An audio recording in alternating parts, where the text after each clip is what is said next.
Queenpin, The Beginnings of Eli. Episode 1, Southside Hustler. Eli Johnson wasn't always the calm, calculating man Jade Daniels had come to rely on. There was a time when he was just another kid on the Southside, trying to survive a city that chewed people up and spat them out. The Southside was given graffiti-covered walls bear witness to lives lost, and the hum of streetlights mixed with the echoes of sirens. Eli grew up in a cramped apartment with his mother and younger sister, Neva. His father, long gone, the streets, as his mom always said, had swallowed him whole. Eli's mom, Deborah, worked double shifts at the diner down on 43rd and Main. She tried her best to shield him from the streets, but Eli was too curious, too restless. The Southside gave the of power and respect, and Eli was listening. By the time he was 8, Eli had learned to navigate the unspoken rules of the neighborhood: don't stare too long, keep your head down, and know when to disappear. But the streets still called to him, offering a life beyond the cramped apartment where his mother's exhaustion was a constant reminder of what survival looked like.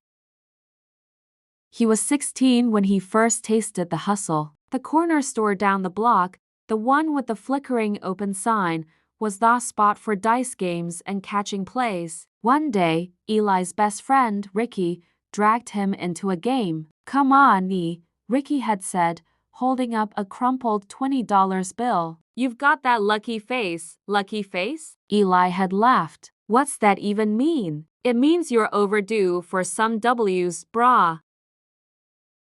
Eli lost the $20 in 10 minutes, but what he gained was far more valuable: an introduction to the underbelly of the Southside's economy. He started running errands for the local crew, earning scraps but learning fast. He knew the streets like the back of his hand, knew who to trust and, more importantly, who not to.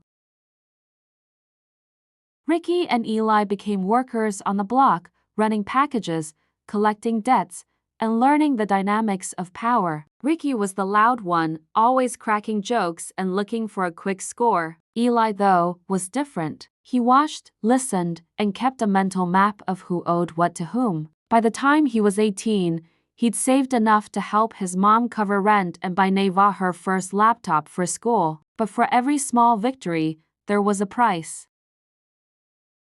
One night, as Eli and Ricky sat on a stoop counting their cut from a day's work, an older hustler named Vince approached them. Vince ran the Southside's numbers game and had a reputation for being both ruthless and fair depending on which side of him you met. "Y'all got potential," Vince said, lighting a blunt. "But potential don't mean shit if you don't know the game." Eli's eyes narrowed. "What's the game?" Vince chuckled, exhaling a cloud of smoke. "Survival. And you're already in it, whether you know it or not. Question is, you wanna be a pawn or a king?" By the time he was 20, Eli wasn't running errands anymore. He was making moves. He had a network, a plan, and a growing reputation, but every decision came with consequences. His rise through the Southside's ranks didn't go unnoticed, and soon, rival crews started circling like vultures. Eli learned quickly that people ain't loyal. Ricky got caught skimming from a deal, and Eli had to make a choice: protect his friend or protect his future. Ricky fled town, leaving Eli to clean up the mess. It was the first of many hard lessons about the price of ambition. Episode 2, Close Calls and Second Chances. It was a humid summer night when Eli's life nearly ended. The air was thick, the kind that made your shirt cling to your back and your temper run hot. Eli had just pulled off a deal with a new crew, one that promised more money than he'd ever seen. But the crew's leader, Tone, was as crooked as they came. The meet was supposed to be simple: cash for product, no extras. Eli arrived at an abandoned lot near the Southside docks, the kind of place where deals happened and witnesses kept their heads down. Tone showed up late, his boys in tow, and the moment Eli saw their eyes, he knew something was off. This all of it? Tone asked, his voice slick with suspicion.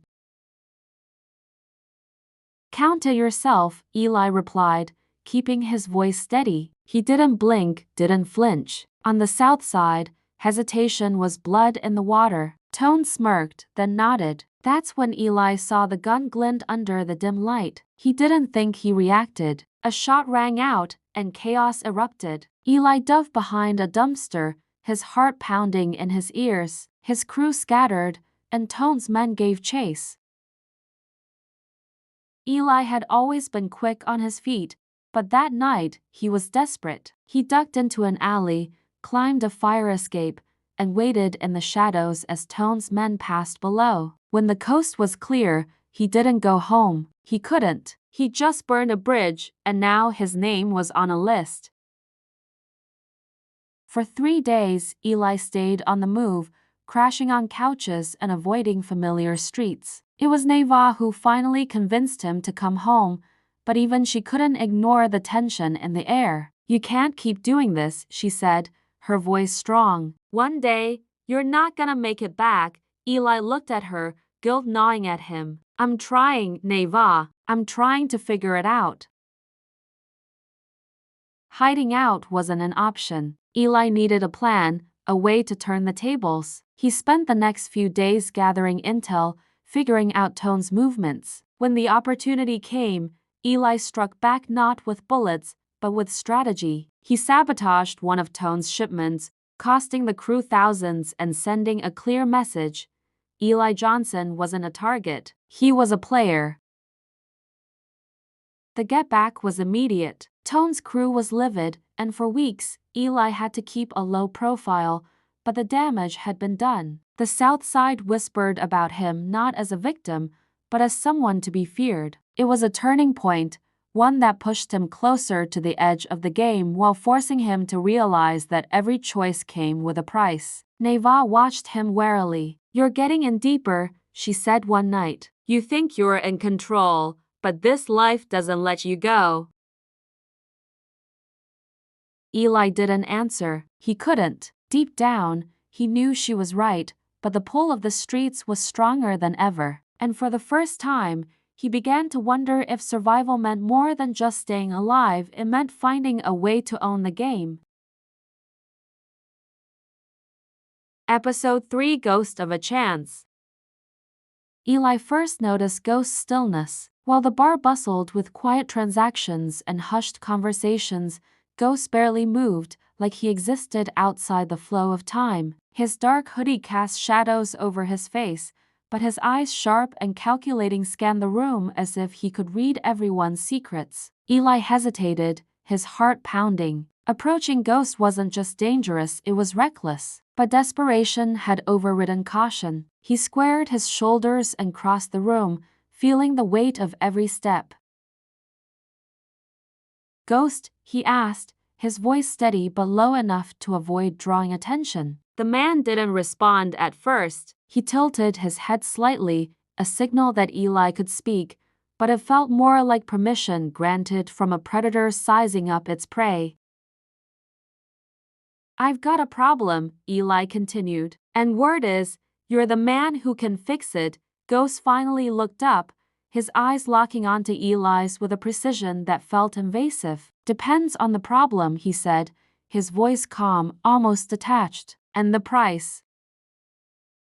Eli took a seat across from him, ignoring the way Ghost's hand casually rested near his jacket pocket. My name's been circulating wrong people, wrong reasons. I need to make it stop. A faint smirk crossed Ghost's lips. You think it's that simple? Names are like echoes. You can silence the source, but the sound carries. Eli leaned forward, his desperation breaking through. I don't have time for philosophy. Can you help me or not?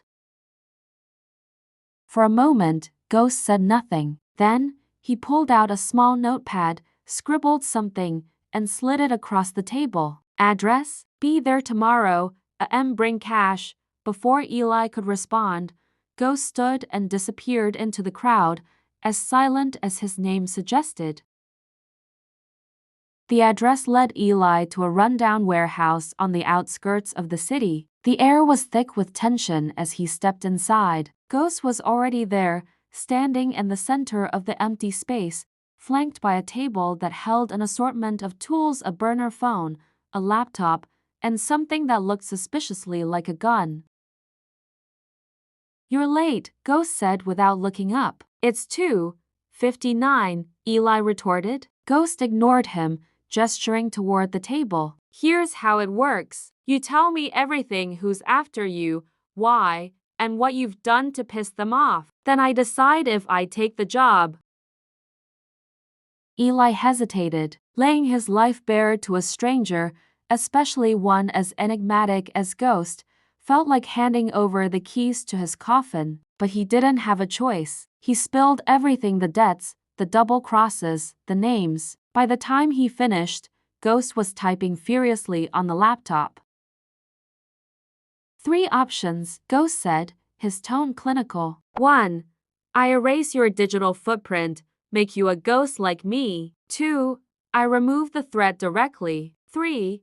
I walk away, and you're on your own. Eli's gut twisted. "And the cost?" Ghost smirked again, but this time it was colder. Option 1, 10 grand. Option 2, 25. Option 3 is free.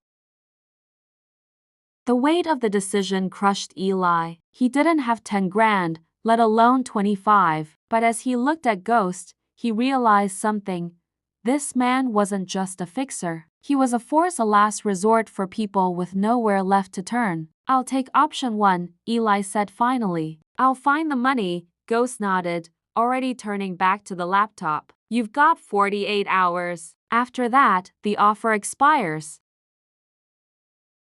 The next 2 days were a blur of hustling, borrowing, and borderline begging. Eli scraped together the cash and returned to the warehouse, a bag of crumpled bills in hand. True to his word, Ghost got to work, erasing every trace of Eli's existence from the digital world. Social media accounts vanished, financial records disappeared, and even the street cameras seemed to forget him. When it was done, Ghost handed Eli the burner phone. "Your new life starts now. Don't screw it up." Eli stared at the phone, a strange mix of gratitude and fear bubbling inside him. "Why do you do this?" he asked. "What's in it for you?" Ghost's expression darkened. "Let's just say I know what it's like to need a second chance." With that, Ghost walked away, leaving Eli standing alone in the empty warehouse, a man reborn, or maybe just a man with one last shot at survival. Episode 4, Frozen Bonds. Eli's new life was cold and quiet. Ghost had erased his past, but the future felt like a blank page he had no idea how to fill. The burner phone sat heavy in his pocket, a lifeline to the man who had pulled him from the brink. But the Southside didn't let you go that easily. Ghost had bought him time, not freedom. It was during one of those long, restless nights that Eli first heard about Ice. The name was as much a warning as it was a legend. Ice was Ghost's counterpart in the Southside's labyrinthine underworld, a strategist, a fixer with a reputation for being as ruthless as she was brilliant. Where Ghost was a sniper, patient and distant, Ice was a scalpel, cutting precisely where it hurt most.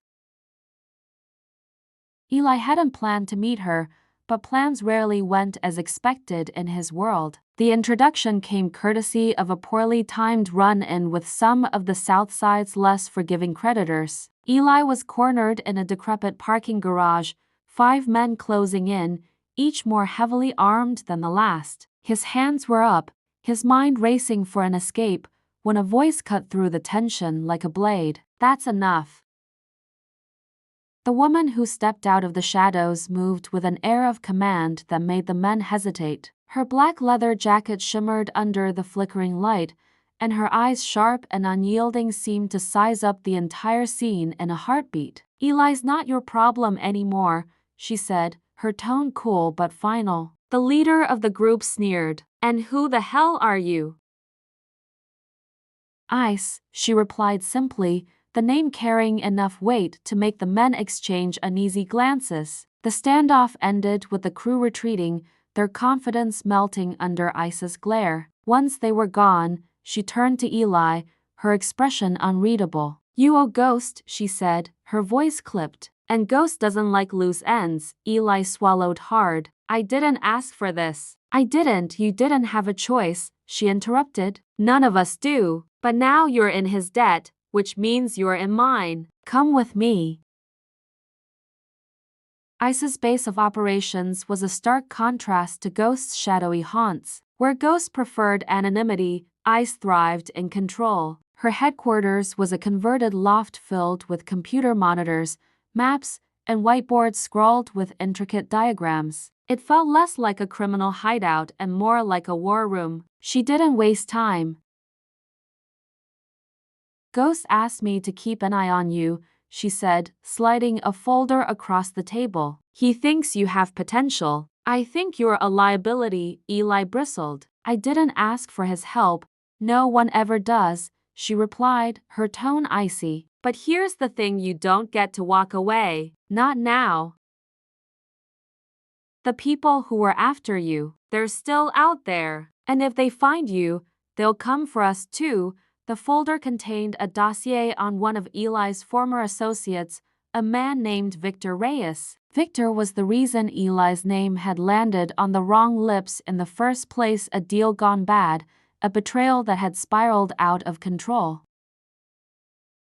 "You want to square things with Ghost? Start here," Ice said. "Victor's the loose end we need to tie up." Eli stared at her, the weight of the task settling on his shoulders. "You want me to, what, take him out?" "Nothing so crude," Ice replied, a faint smirk playing on her lips. "We're going to ruin him, and you're going to help me do it."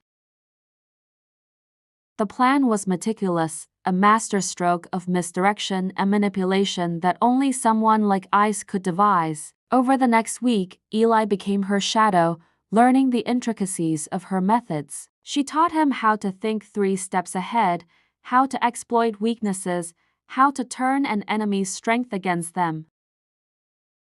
For the first time in years, Eli felt like he had a purpose. Working with Ice wasn't just about survival, it was about reclaiming control. When the plan finally came together, Victor Reyes didn't even see it coming. His operation collapsed overnight, his accounts drained, his allies turning on him. By the time the dust settled, Victor was a ghost of his former self figuratively and, thanks to Ghost's unseen hand, quite literally.